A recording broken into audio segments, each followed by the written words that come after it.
hi, yeah, we're here. Good. Good, right. Now, are we to come up or you're going to invite us? I can introduce you and you come up. So we're going to send the video. I will introduce you. You come up and you deliver.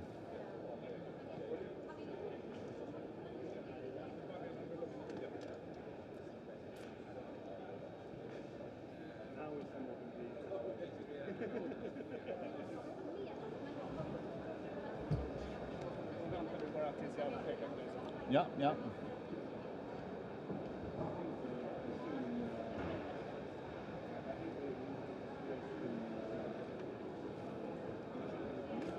Ja.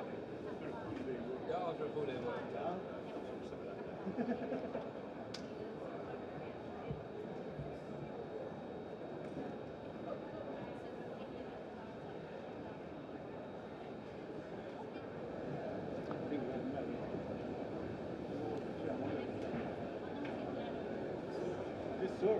We have to solve the problem. We will solve the beer. Oh yeah. I agree.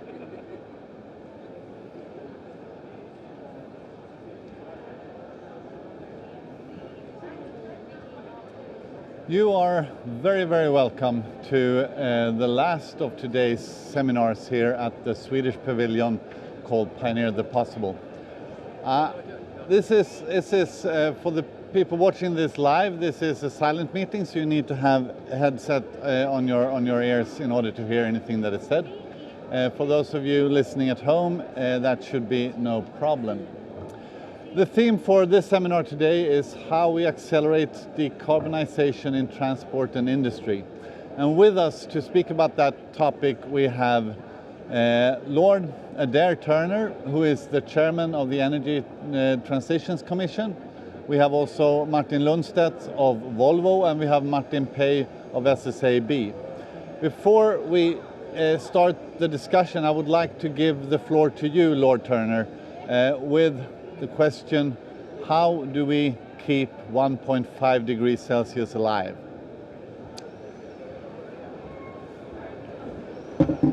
Thanks very much. So this is a crucial question. How do we keep 1.5 degrees centigrade alive? Because if you were to take all of the national determined contributions which have already been submitted ahead of the COP26 process, you will find that the trajectory of emissions reduction that implies, as the UN pointed out, is not 1.5 degrees, it's about 2.7 degrees centigrade.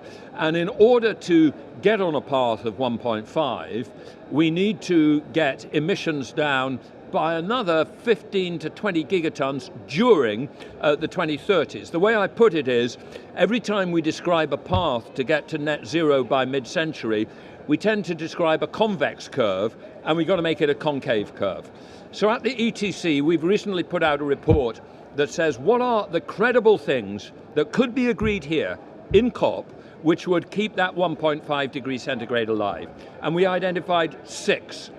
One of them is ending deforestation. That's a big one, and it's very important, and it will take flows of money from the rich developed world to help emerging markets to do that. One is beginning the exit from existing coal, not just no new coal, but beginning the exit from existing coal, and that will also require flows of money. The good thing about the other 4 that we identified is that they're much less costly, because the technologies are now there to drive decarbonisation fast. And those are, 1, getting rid of methane emission leaks. Methane is an immensely powerful greenhouse gas. Large amounts of methane come out of fossil fuel production. It's one of the hidden hits from fossil fuel production, and we believe you could get that down by 40% by 2030. The other 3 are accelerating road transport, electrification or decarbonisation, both in the passenger car space and in the trucking space. There's a couple of gigatons to go through there. The other one is accelerating what we used to think was the hard to abate sectors. If you look at sectors like cement or shipping or steel, up until only a few years ago, scenarios for their decarbonisation used to assume that the most they could do would be to reduce by 50 or 60% by 2050. But we produced a report 3 years ago which said, mission possible, we can get these to zero. And in fact, increasingly, we're convinced that we can get these sectors down even faster than we previously thought. And that one of the crucial technologies for that is hydrogen, green hydrogen, which is hugely important both for the steel sector and the shipping sector. And then the final one of the things which ideally is low cost is accelerating energy efficiency improvements, just getting more smart. So these are the things to look for at COP.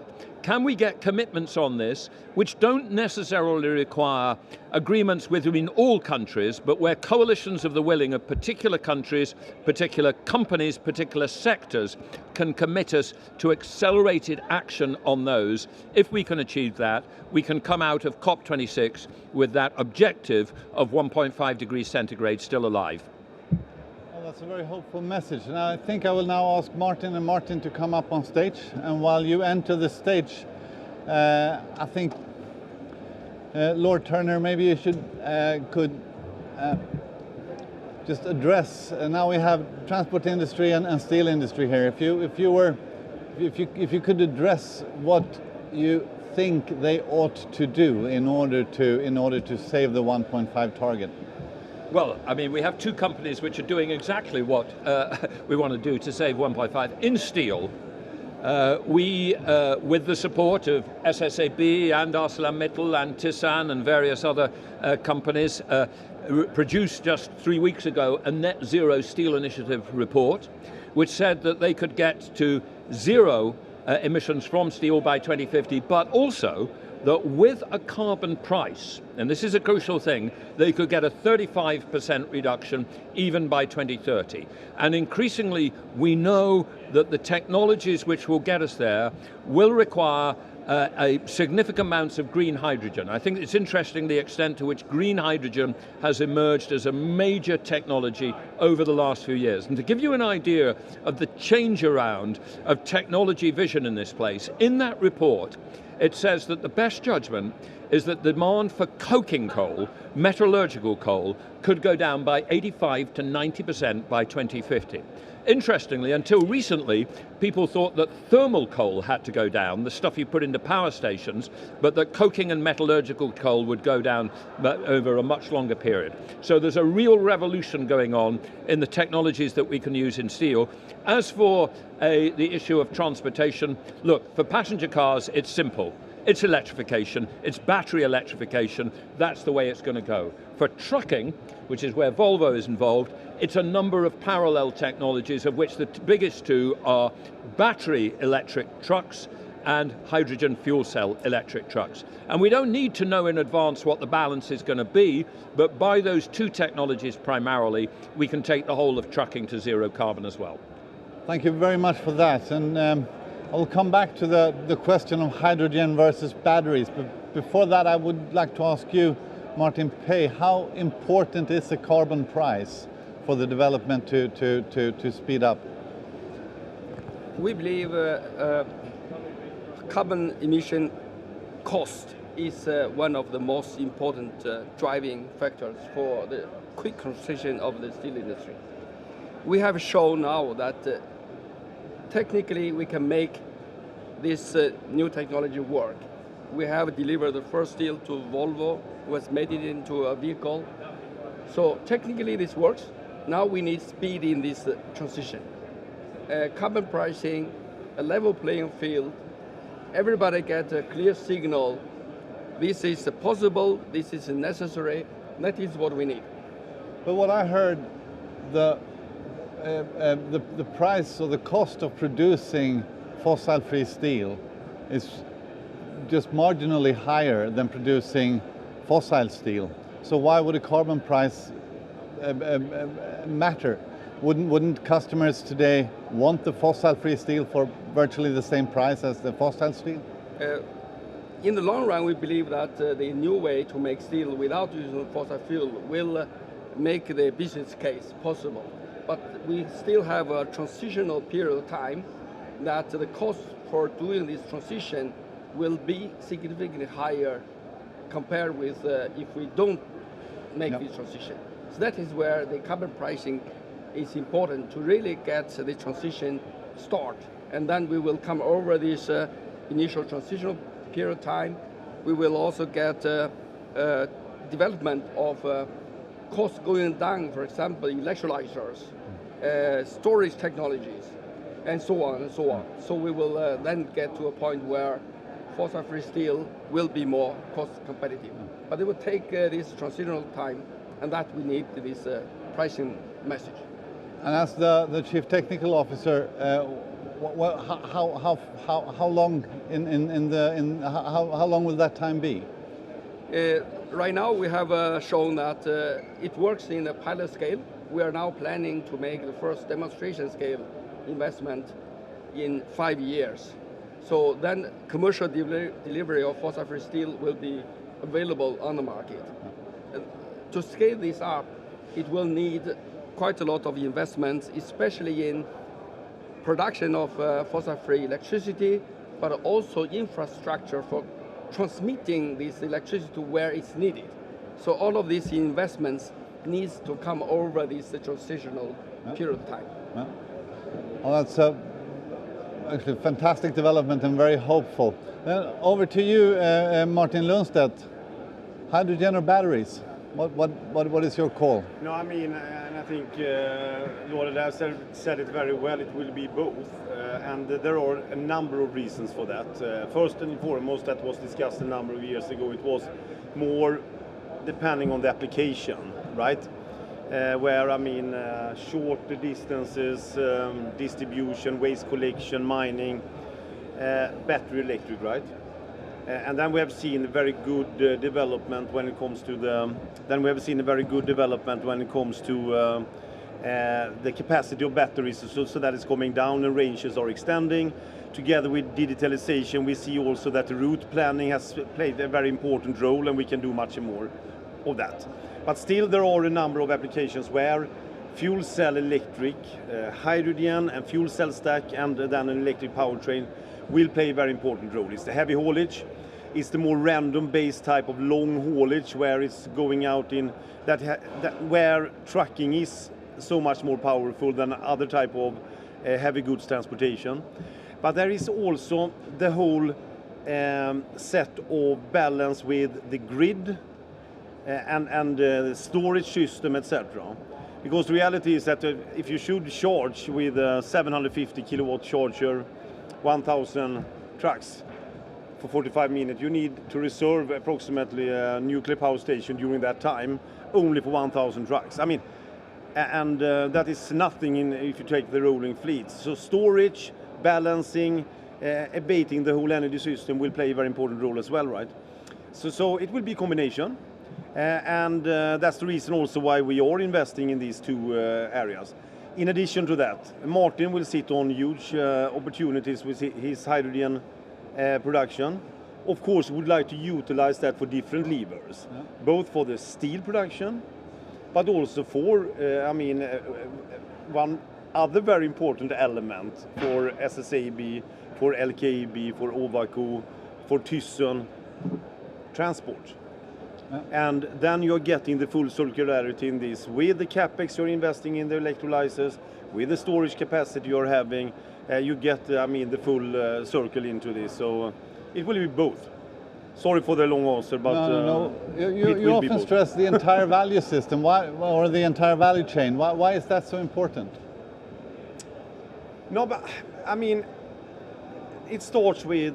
And I think it was well outlined now in the latest report from ETC here. Are we serious about our efforts, or is it just to please for in the short run? And we are serious about our efforts. 2040 fossil-free products and services on a global scale means that Europe needs to be considerably higher already by 2030, right? Sweden, with our ambitions, need to have, a clear direction already by 2025. And therefore, in order to get there, we have, as one example, taken out, we just realized that we are a pretty big transport buyer ourselves, right? Yeah. One of Europe's biggest in inbound and outbound. We have said we should apply everything on that so we learn, so we can have a better commercial offer. And then we see this is a horizontal play. what is my scope 3 downstreams is another scope 3 upstreams, etc. And I think that is the power of this type of transition. Players that really want to make the real shift, and then it is about the whole value chain. You cannot shy away from it. 92% of my emissions is scope 3 downstream, products in use.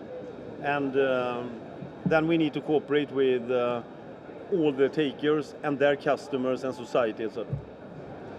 Martin Pei, just out of curiosity, for me as a layman, the kind of whole concept of fossil-free steel seemed like a saga or a dream, and then very quickly you proved that you actually did it.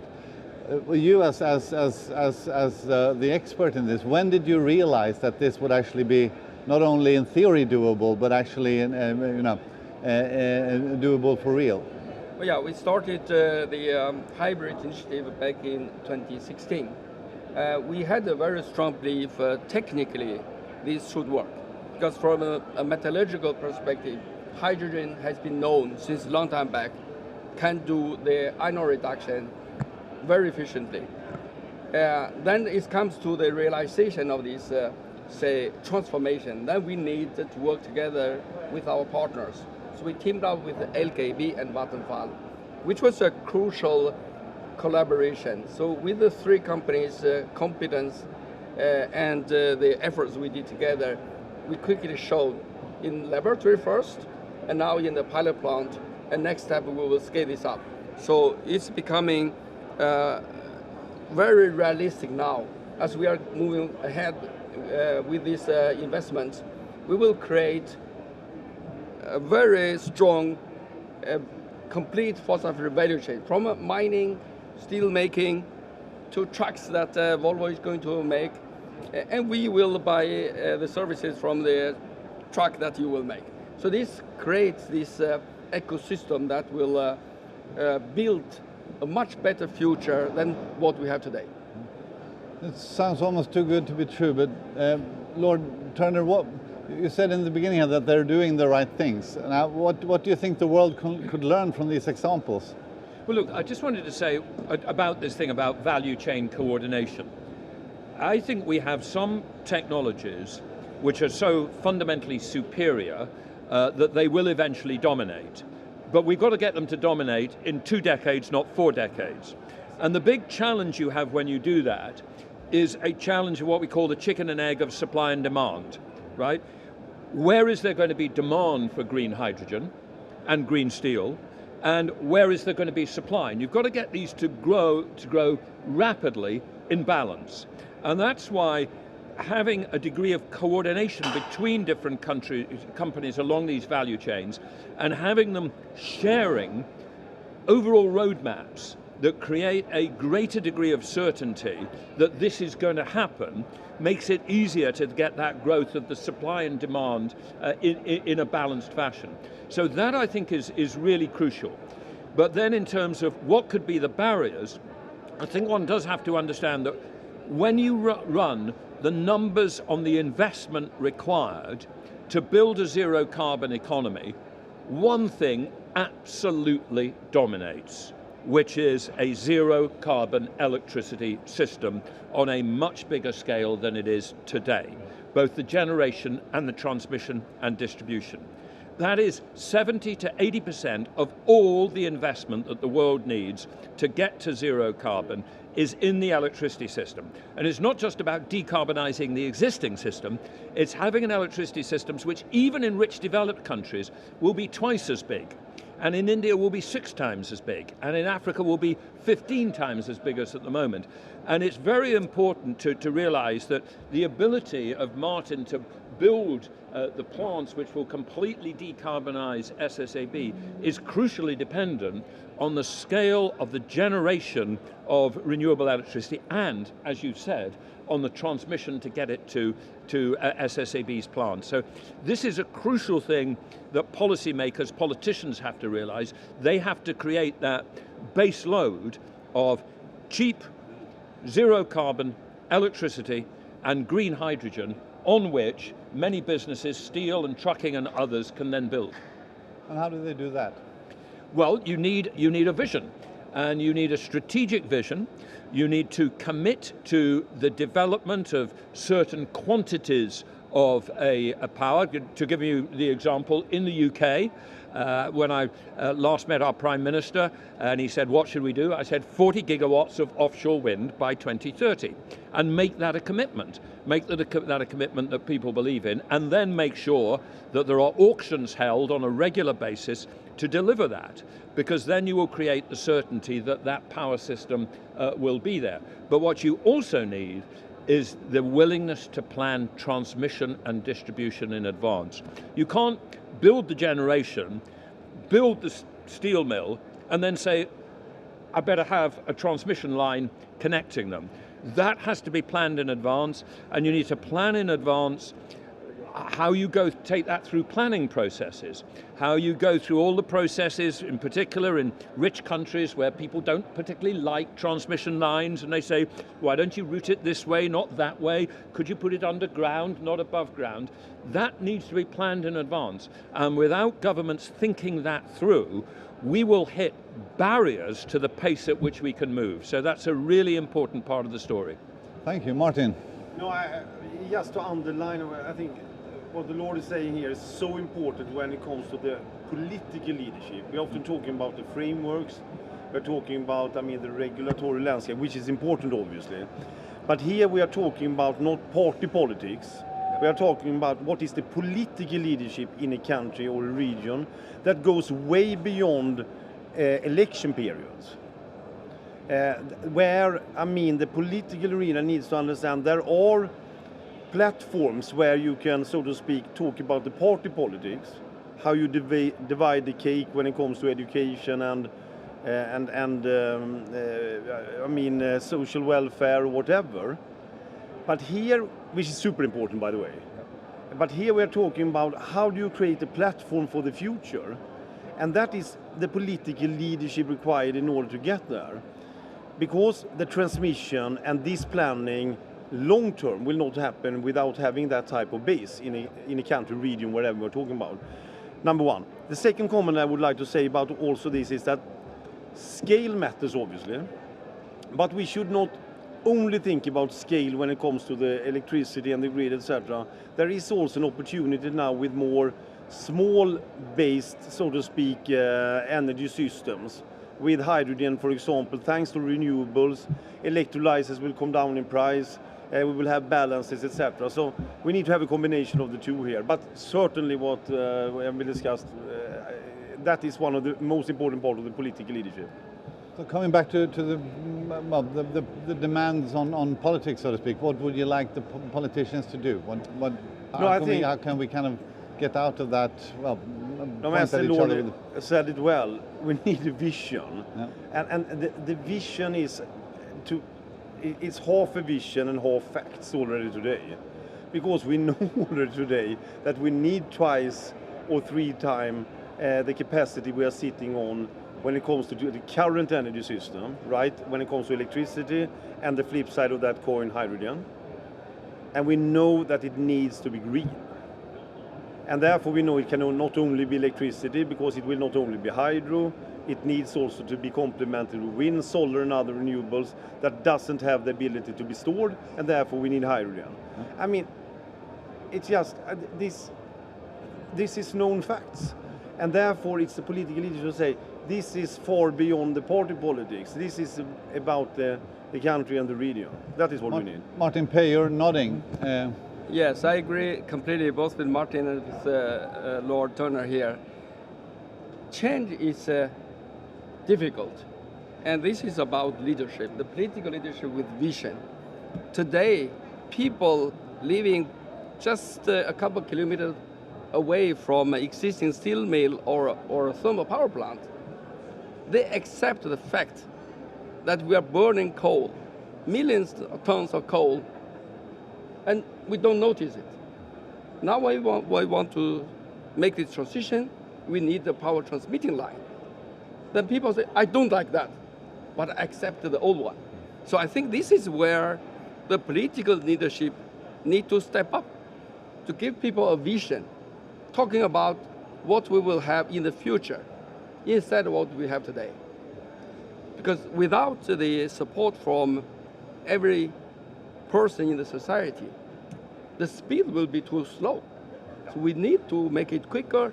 We need to have political leaders that can inspire people, who can embrace the future to make this transition possible. And Lord Turner, with your international perspective, where could we find inspiration? What country has kind of grasped that vision or have that visionary political structure? Well, I do think Sweden's doing as well as any country in the world on that, partly because it's, at least seen from outside, a somewhat rational political culture compared with some of our political cultures. And I think, you know, many of the Scandinavian countries find it easier to take this approach. I think just on this issue of political leadership, it's a funny mix between having the vision but also being willing to talk about the details. We do actually need political leaders to say our country is committed to get to net zero by 2050 and to reducing emissions by 2030. But you then need the political leaders who say to that, to then say to the citizens and realize to do that, we are going to have to build a bigger electricity system. And we are going to have electricity transmission lines. And we've got to, you know, you the people told us you want a green vision. You know, it's impossible unless we do this. And that's actually something which politicians often don't like doing. You know, they don't like linking the generalized vision to the concrete things that absolutely has to happen. But you do need the ability to do that.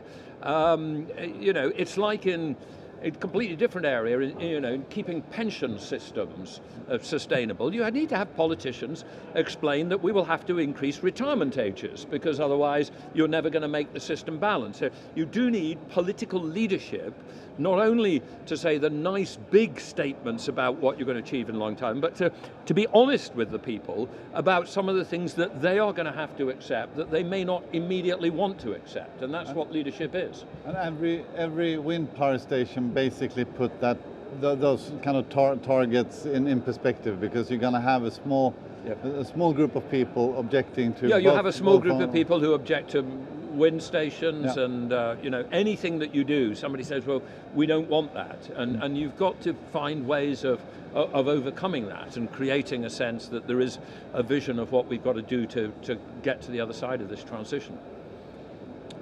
Well, gentlemen, thank you very much. If I may just ask you, maybe from Martin and towards me, to wrap up and a few final comments. No, but I think just as a final comment, I think the three of us, I mean, starting with the report, I think it's encouraging to participate in sectors that both have the means of changing, but that also have such a big impact, both when it comes to steel and the traditional hard to abate, where we are really cooperating, in the whole transport sector that we know drives prosperity, where we have a very strong value chain and base in Sweden, also given, I mean, that we, of course, further need to accelerate, but everything from green energy and the whole ecosystem around it. So a lot of great opportunities, both for competitiveness, but of course also to deliver on the 1.5 degrees, if we really come together and work on it. Martin? Yes, keep 1.5 degrees alive, and this is really the time to show that it is possible. We have shown for the steel industry, it is possible to make this transition, and it is also necessary to do it. So let's do it. My concluding thought would be, over the last 10 years, we've become increasingly aware that climate change is already happening. And we've become increasingly aware that if we don't limit climate change to 1.5 degrees centigrade, we will do very serious things to human welfare. Unfortunately, over the last 10 years, emissions have continued to go up because we should have taken action 10 or 15 years ago and we left it too late. However, the good news is that over the last 10 years, some of the technologies that can fix this problem, solar PV, wind, batteries, electrolysis. They have come down in price and technological capability far faster than we dreamed was possible. And so what we now have to do is we have to take that technological possibility and we have to drive it as fast as we possibly can through a combination of corporate leadership of the sort that Volvo and SSAB are providing, but also crucially with support from governments, because they can do so much, but without governments imposing the carbon prices, imposing the regulations, and making the decisions which are sometimes uncomfortable, we won't get there, but we can because the technologies are there. And that's the absolute key message to me that has to come out of this COP. I think that is very hopeful, and to add on to that, as CEO of Business Sweden, I'm also very hopeful because I think in the Swedish enterprise, in the Swedish companies, there's really that combination of trying to work for a better life, trying to work for saving the planet, and at the same time showing that it's also doable from a commercial perspective. So it really brings a lot of hope to me, at least, to listen to you. Thank you so much for today. Thank you. Thank you. Good. Okay. I will get in contact to fix up the code with the delay. Yeah, good. Great. Good to Great see talk to you. you. And I will see you in Gothenburg Absolutely. in